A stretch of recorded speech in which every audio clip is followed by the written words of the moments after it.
আমাদের পার্শ্ববর্তী দেশ ইন্ডিয়া। বাংলাদেশের চারপাশের মধ্যে তিন দিকে বেষ্টিত করে রয়েছে এই ইন্ডিয়া। তাছাড়াও ইন্ডিয়া কিন্তু প্রাকৃতিক সম্পদে একদম স্বয়ংসম্পূর্ণ।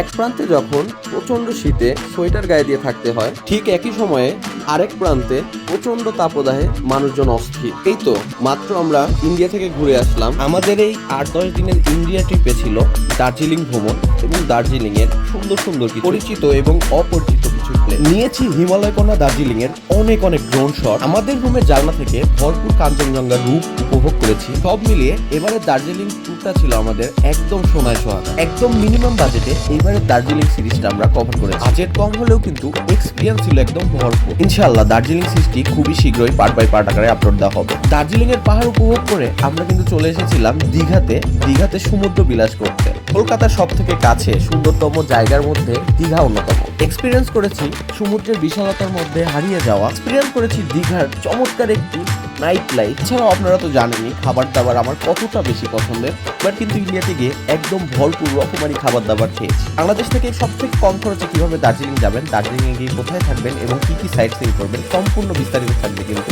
এই ভিডিওতে। এছাড়াও সবথেকে কম খরচে কিভাবে আপনারা দীঘা গিয়ে আবার ঘুরে আসতে পারবেন সম্পূর্ণ বিস্তারিত আলোচনা করা থাকবে। দার্জিলিং সিরিজ শেষ করে দীঘা সিরিজে কিন্তু পার্ট বাই পার্ট আকারে আপলোড দেওয়া হবে। এগুলোর জন্য কিন্তু আমার চ্যানেলটাকে অবশ্যই সাবস্ক্রাইব করে রাখতে হবে।